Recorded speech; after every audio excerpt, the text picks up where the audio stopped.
हजुरहरुको लागि मैले केही प्रश्नहरु लिएर आएको छु। कोकोपिट प्रयोग गर्दा कोकोपिटलाई डिकम्प्रेस गर्दा हामीले कति मात्रामा पानी हाल्नु पर्दछ? के कोकोपिटलाई मात्र प्रयोग गरेर हामीले बिरुवा उमार्न सकिन्छ? कोकोपिट र माटोको मिश्रण हामीले कसरी तयार गरिन्छ? यदि हजुरहरुको मनमा यस्ता खालका प्रश्न रहेका छन् भने यो भिडियोमा मैले यही प्रश्नहरुको उत्तर दिनेवाला छु।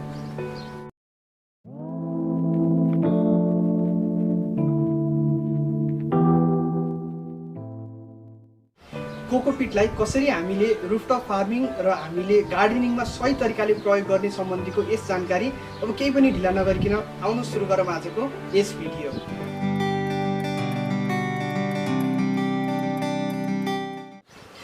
सुरुमा त मैले कुरा गर्न चाहे के हो कोकोपिट र यसलाई कति पर्छ? कोकोपिट भनेको साधारण भाषामा भन्नुपर्दा नरिवलको जुन धुजाहरू अथवा नरिवलको जुन जट्टाहरूलाई काटेर अथवा त्यसलाई चपिङ गरेर बनाइएको एउटा सबस्ट्रेट हो र कोकोपिटलाई कति बेला प्रयोग गर्ने भन्दा यदि हामीले माटोमा पानी समात्ने क्षमता वृद्धि गर्न छ अथवा हामीले जुन सोइल मिक्सरलाई हल्का बनाउन छ अथवा यदि हामीले ह्याङ्गिङ गार्डनहरूमा चाहिँ सबस्ट्रेटको मिक्सरहरू बनाउनु छ भने यस्तो अवस्थामा मुख्यतः कोकोपिटलाई प्रयोग गरिन्छ। र कति पर्छ भन्दा कोकोपिटलाई नर्मलमा चाहिँ पर्नुपर्ने भनेको 1 केजी कोकोपिटको 150 रुपियाँ पर्नुपर्ने हो। तर अहिले यो कोभिडको अवस्थाको कारण र इम्पोर्ट र एक्सपोर्टको कारणले गर्दा मैले हिजो पोखरामा कोकोपिट किन्दाखेरि 635 ग्रामको कोकोपिटलाई मलाई 100 रुपियाँ पर्न गएको थियो।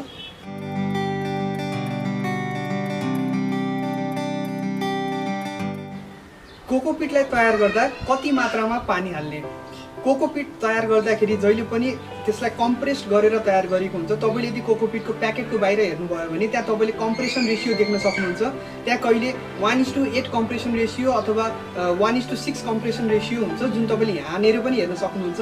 त्यसरी कम्प्रेस गरेको कोकोपिटलाई अब हामीले डिकम्प्रेस गर्नको लागि चाहिँ हामीले पानीको प्रयोग गरिन्छ।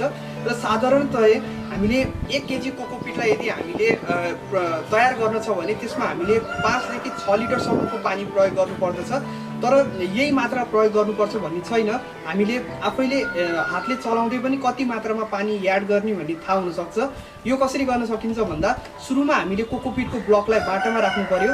यसरी राखिसकेपछि अब हामीले त्यसको माथिपट्टि पानी एड गर्न अथवा पानी थप्न सुरु गर्नु पर्यो। र जसरी हामीले पानी राखेर एकछिन कुर्छौँ अब कोकोपिट बिस्तारै आफै फुस्किन्छ। यदि हजुरले हातले त्यो कोकोपिटको ब्लकलाई चलाउनु भयो भने तपाईले त्यो कोकोपिट आफै फुस्किएको अनुभव गर्नुहुन्छ। र यसरी तपाईले चलाउँदै गएपछि एक ठाउँमा गइसकेपछि त्यो अलिकति सारो अलिकति सुकेको जस्तो भाग देखिन्छ र त्यो भनेको तपाईले त्यसमा फेरि अझै पानीलाई चाहिँ थप्नु पर्यो भन्ने संकेत हो। र तपाईले यदि फेरि त्यसमा पानी थप्नु भयो भने त्यो अझै पनि फेरि फुस्किन थाल्छ अथवा कोकोपिट तयार हुँदै जान्छ। र यही मात्रामा हजुरहरूले पानी हाल्दै र आफूले हातले चलाउँदै कोकोपिटलाई चाहिँ तयार गर्न सक्नुहुन्छ।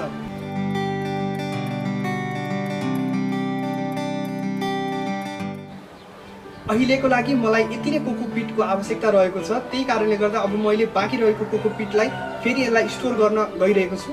र यो स्टोर गर्दा एकदमै ध्यान दिनुपर्ने महत्त्वपूर्ण कुरा के रहेको छ भन्दाखेरि हामीले कहिले पनि चिसो कोकोपिटलाई स्टोर गर्नु हुँदैन।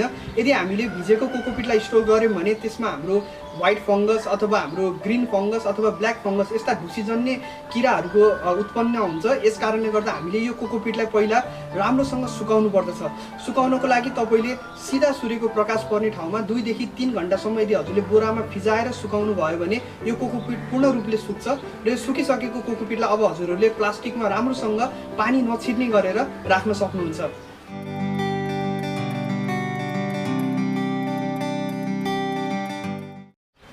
कोकोपिट मात्र प्रयोग गरेर हामीले बिरुवा उत्पादन गर्न निकै नै गाह्रो हुन्छ र योबाट हामीले विकास गरेको बिरुवा त्यति राम्रो हुँदैन।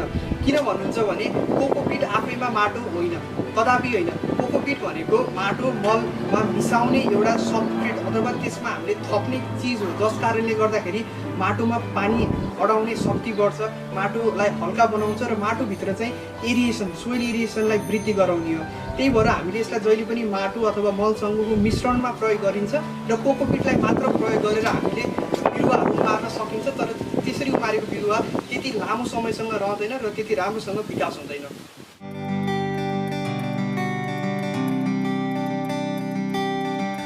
यस भिडियोको महत्त्वपूर्ण भाग कोकोपिटबाट हामीले सोइल अथवा पट मिक्सर कसरी बनाउने, म हजुरहरूलाई पट मिक्सर बनाउने 3टा तरिका सिकाउन गइरहेको छु आज।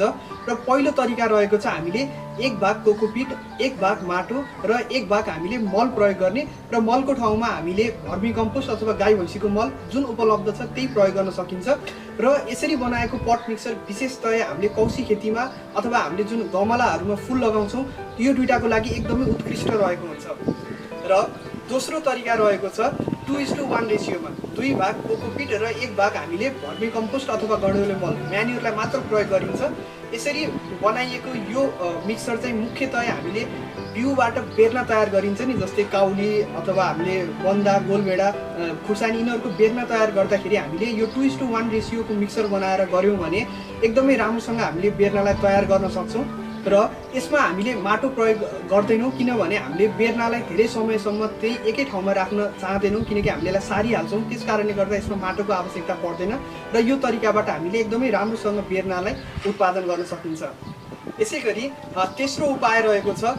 यो उपायमा के गर्नु पर्यो भन्दाखेरि हामीले जुन हाम्रो कन्टेनर अथवा जुन हाम्रो गमला बाटा हुन्छ त्यसमा हामीले सुरुमा चाहिँ 1 भाग माटो, 1 भाग मल र 1 भाग बालुवा यो 3टा चिजलाई मिसाएर हामीले एउटा पट मिक्सर बनाएर त्यो बाटा अथवा त्यो हामीले कन्टेनरलाई भर्नु पर्यो। र भरिसकेपछि माथिपट्टिको सतह हुन्छ नि, जुन हाम्रो माथिपट्टिको 5 सेन्टिमिटरको सतहको माटोमा हामीले भिजाएको कोकोपिट राखेर राम्रोसँग यदि हामीले त्यसलाई मिक्स गरेर हामीले माथिको लेयरलाई चाहिँ कोकोपिट र अरू माटोहरूको मिश्रण बनाइन्छ र तलपट्टि हामीले त्यही नर्मल 1:1 रेसियोको मिक्सर बनाइयो भने योबाट एकदमै फाइदा हुन्छ बिरुवाको लागि। र यो मुख्यतया तराई अथवा गर्मी क्षेत्रको लागि उपयुक्त हुन्छ, किनकि माथिपट्टि राखेको सतहको कोकोपिटले माटोबाट छिटो इभापोरेसन भएर पानीको लस हुनलाई रोक्छ। र यसरी हामीले थोरै अथवा कम मात्रामा पानी हाल्दा पनि बिरुवाले राम्रोसँग चिस्यान पाइरहेको हुन्छ र बिरुवाको विकास पनि एकदमै राम्रो हुन्छ।